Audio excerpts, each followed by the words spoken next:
Oke ya, halo semuanya dan selamat datang kembali di Tanya Seputar Hukum ya.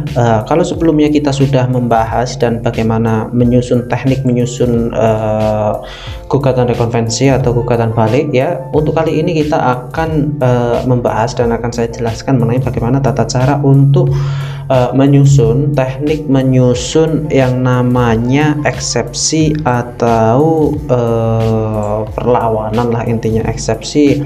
Apakah ada kesalahan normatifnya, apakah ada kesalahan dari pihak penggugatnya, maka bisa diajukan eksepsi ya. Oleh karena itu ini bagaimana saya akan memberikan tata cara untuk menyusun yang namanya eksepsi. Oke, ini saya ambil eksepsi di bagian kesimpulan ya. Sebenarnya ini eksepsi bisa diajukan di bagian jawaban.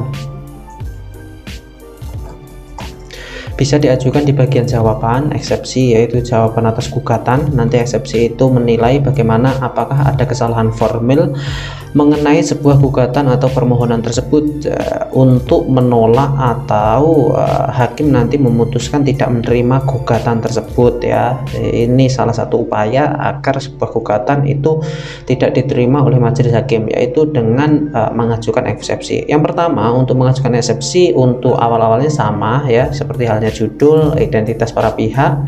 Setelah itu salam pembuka, langsung sebelum masuk ke pokok perkara ya, langsung masuk ke eksepsi. Jadi sebelum masuk ke konvensi langsung masuk ke bagian eksepsi. Anda tinggal mengoreksi terlebih dahulu apa yang menjadi kesalahan di dalam gugatan tersebut. Apakah ada eksepsi obskur libel bisa, atau kesalahan yang disebut eksepsi error in persona bisa, atau eksepsi apapun, kesalahan pengadilan tidak berwenang mengadili juga bisa ya. Namun eksepsi yang paling umum yaitu eksepsi obskur libel atau kesalahan para pihak ya. Seperti itu, misalnya terjadi kesalahan identitas atau kesalahan nama pemohon ya, disebut obskur libel, atau kesalahan alamat dan lain sebagainya. Karena ketika terjadi sebuah kesalahan maka berarti orangnya berbeda dan itu bisa ditolak oleh majelis hakim.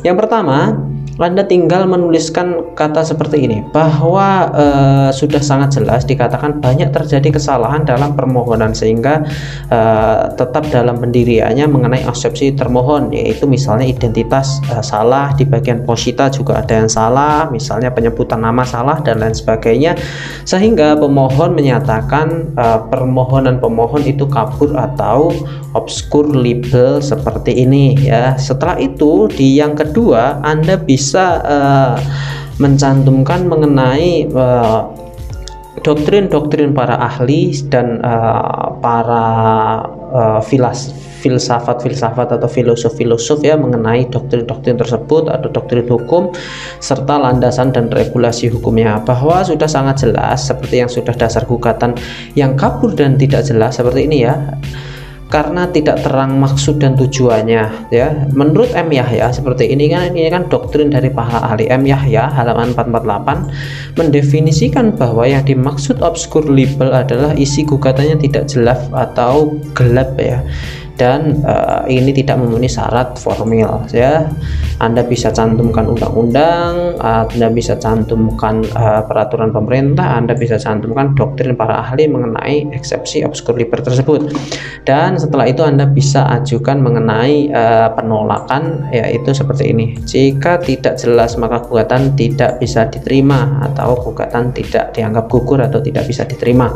Seperti itu ya, eksepsinya tergantung apa yang Anda ajukan itu eksepsi apa. Anda bisa ajukan eksepsi obskur libel, non persona, atau pengadilan tidak berhak mengadili karena salah ya, eksepsi absolut, eksepsi relatif, seperti itu ya.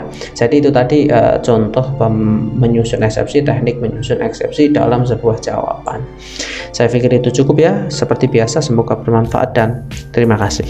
Assalamualaikum warahmatullahi wabarakatuh.